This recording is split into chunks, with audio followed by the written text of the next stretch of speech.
All right, so let's look at this paradox. Again, start over here on the left side of the screen where it says familiarity. And this is where we told you a little bit about our story, and we found ourselves in, again, that between diapers and the youngest kid gets to kindergarten, first grade. That's a fuzzy time. And we got survival. Yeah, it's just survival, right? And you kind of lose that connection that automatically happened in the early days. Well, there's a familiarity, right? We were well functioning. We were both high performer, entrepreneur, business owners, coaches, and so high functioning is not an issue for us. High performing is not an issue for us. You know, getting things to gel and work together is not an issue. That's all familiarity, and there's complacency with that. Complacency is one of the relationship killers. Do not let complacency happen. You gotta, this being at this webinar is anti-complacency for you, so great job there. But familiarity, complacency, and the mundane, it really, it can't stay there, right? It's not a bad thing to be familiar. Again, this is a paradox. Yeah, but it's like Groundhog Day. It is. And have you guys ever seen that movie? If you haven't, go watch it. But it's like the same stuff over and over. And just one day somebody's like, I can't do this anymore. Mm-hmm. Like it's transactional, mm-hmm. And that's what our relationship had become. It's very transactional. It's very high functioning, very, we were doing life well. But it was boring. It was boring. We didn't have a connection. We didn't have a true intimacy. A lot of certainty, but no variety. Yeah, and we were just like, are we gonna keep doing this? Like, it was literally Groundhog Day. We were on like a hamster wheel, and we needed off because you can only be on a hamster wheel for so long. Or one of you's gonna, one of you might be okay with it, but somebody's bound to get off, and you're both like, and then usually that one person that's going on that hamster wheel super fast, like, what do you mean you weren't happy?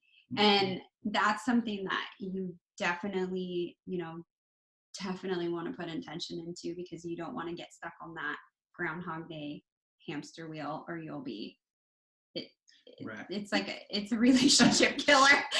I'm getting shuddering just remembering that time. But anyway, so we discovered that that's a key. Like, you can't just stay there, because as it says there, that leads to decreased desire, and this is an issue. I think that there's this myth that desire just goes away in relationships. Well, there's a high level of divorce to prove that. Mm-hmm. But what if it's not? What if it's a myth? What if it's not the norm? What if it's not necessary? So here's how to do it. You got to have some otherness, some separateness. There's got to be a difference between where she ends and I begin. Like, if we can't tell who's who, like Jerry Maguire says, you complete me. I mean, that's just BS, right? Jerry Maguire is a great romantic movie, but it's not true. You gotta have two people that can come together, two fulfilled people that come together, and they create a fulfilled relationship. You gotta have some separateness. And I don't know if you can see the image here, but the little guy here is like breaking free. And again, we're about freedom, but there's got to be some autonomy. There's got to be some separateness. And because when you do that, when I see her from a distance, now I'm like, oh, if I'm right here, I can't see her.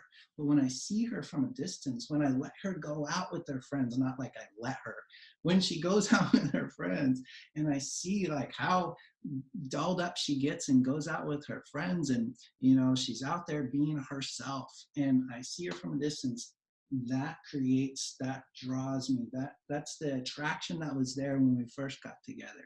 So that increased desire comes from that separateness. And then when the desire increases, I want to get close. And this works both ways. It doesn't matter if it's me or her.